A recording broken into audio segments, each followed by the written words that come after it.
Ini benar-benar campur aduk. Apa filosofi dia? Apa tujuannya?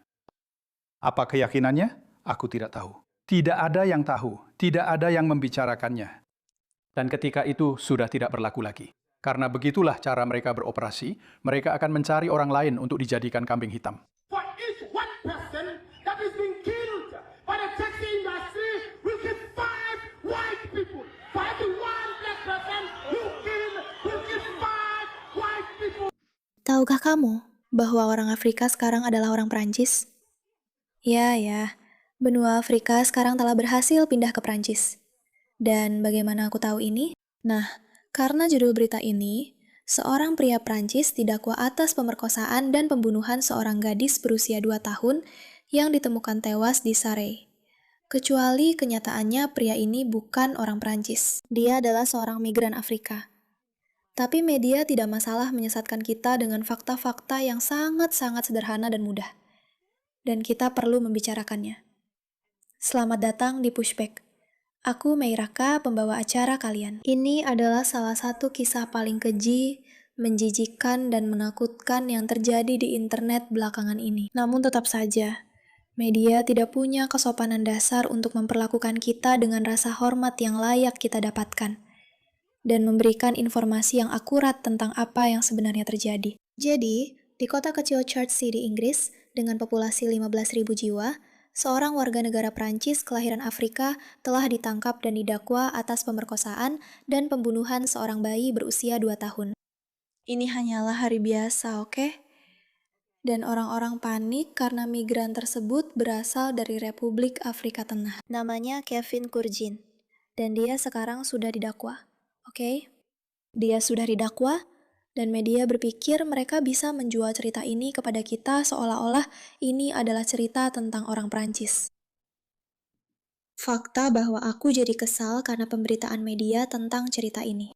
Dan bukan tentang fakta yang menjijikkan dan mengerikan bahwa seorang anak berusia 2 tahun, seorang anak kecil, seorang bayi, secara fisik tidak hanya disakiti, tapi benar-benar mengalami hal yang parah.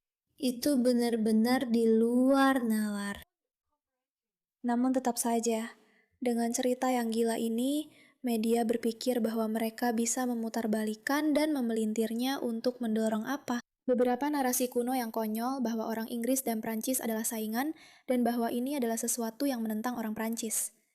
Ini sama sekali bukan tentang menentang orang Prancis. Ini menyasar pemerintah Inggris yang membiarkan seseorang dari Afrika masuk ke negara mereka yang membawa serta masyarakat dan peradaban dengan sistem kepercayaan tertentu yang sangat bermasalah. Sekarang, kalian harus mengingat 2 hal yang terjadi dalam cerita ini. Bagaimana cerita seperti ini bisa terjadi? Pertama, ada orang-orang di pemerintahan yang selalu mau menunjukkan masalah, tapi tidak pernah benar-benar menunjukkan apa masalah sebenarnya. Mereka membuat sesuatu yang konyol seperti video ini. Apa itu reform? Jadi benar-benar campur aduk. Apa filosofi dia? Apa tujuannya? Apa keyakinannya? Aku tidak tahu. Tidak ada yang tahu. Tidak ada yang membicarakannya. Maksudku, keyakinannya adalah untuk mengusir para imigran dari Britania Raya. Yang ilegal. Aku tidak mendengar ceramah tentang keyakinan dan filosofi reform. Baiklah, biar aku bahas poin itu. Dia tidak punya sesuatu yang baik untuk ditawarkan. Kenapa dia mendapat begitu banyak suara? Itu murni suara protes, karena partai-partai lain telah gagal, yang sampai batas tertentu memang benar. Mereka menghadapi situasi yang sangat sulit, baik pemerintahan partai buruh maupun konservatif, dan mereka telah melakukan kesalahan. Dan dalam beberapa kasus, sangat salah. Tapi mereka tahu itu, dan saya pikir mereka tahu bagaimana mulai memperbaikinya. Tapi apa sisi positif dari reform? Apa nilai jual utama mereka? Itu adalah bahwa mereka menentang Muslim dan migran. Itulah nilai jual utama mereka. Dan ketika itu sudah tidak efektif lagi. Karena memang begitu cara mereka beroperasi, mereka akan mencari orang lain untuk dijadikan kambing hitam. Jadi pada dasarnya Anda punya orang ini, Sir John Major, yang mengklaim bahwa bukan berarti reform itu ada benarnya. Bukan berarti mereka benar bahwa mungkin Islamis dan migran di Inggris adalah masalah. Tapi lebih kepada itu hanyalah strategi politik bagi mereka untuk menang. Dan inilah bagian dari masalahnya. Karena seperti yang ditulis oleh Carl Benjamin, seorang anak berusia 2 tahun baru saja diperkosa sampai meninggal oleh seorang migran, Sir John. Namun di sini mereka duduk merenung. Bagaimana para aktivis politik ini, yang mereka lakukan hanyalah mencoba memposisikan orang sebagai korban untuk mendapatkan keuntungan politik. Itulah teman-teman bagian besar dari masalahnya. Bahwa ada orang-orang yang berkuasa yang masih saja mengklaim bahwa ini bukan masalah nyata, melainkan hanya soal kampanye politik. Namun, ada bagian kedua dari masalah ini, yang mungkin sebenarnya adalah masalah utamanya. Dan itulah masyarakat dan budaya yang dibawa oleh orang-orang ini ke negara-negara seperti Inggris dan Prancis. Budaya yang mengatakan hal-hal seperti ini. Untuk setiap satu orang yang terbunuh dengan cara-cara yang saya lihat, kita bisa menemukan orang kulit putih. Untuk setiap satu orang kulit hitam yang terbunuh, kita bisa menemukan orang kulit putih. Untuk setiap satu dari kita bisa menemukan orang kulit putih. Kita akan membunuh anak-anak. Kita akan membunuh para wanita. Kita akan membunuh apapun yang kita temui di jalan kita. Mari kita bunuh salah satu dari kita. Apakah itu musuh kita?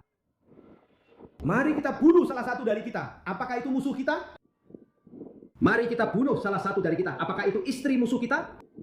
Kita bunuh anak-anaknya. Kita bunuh para wanitanya. Kita bunuh anjing mereka. Kita bunuh kucing mereka. Kita bunuh apa saja yang datang. Itu teman-teman bukanlah seorang aktivis sembarangan di Afrika. Ini adalah anggota parlemen di Afrika Selatan bernama Andiof. Saya tidak tahu bagaimana cara mengucapkannya. Dia berkata, untuk setiap satu orang kulit hitam, kami akan membalas 5 kali. Kami akan mencari anak-anak mereka. Kami akan mencari perempuan mereka. Kami akan mencari apapun yang kami temui, dan kami akan melakukannya. Inilah budayanya. Inilah budaya yang telah diimpor oleh orang-orang.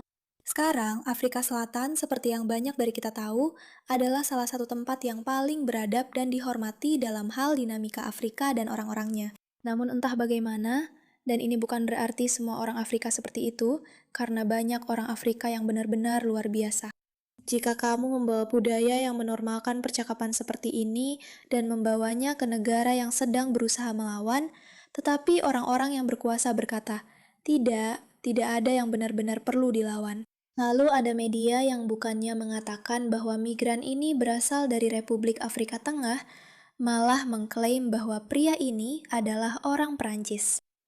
Dan mereka tidak akan menghubungkan fakta-faktanya. Mereka tidak akan mengakui kebenaran. Dan mereka tidak akan benar-benar mengatakan apa yang sedang terjadi.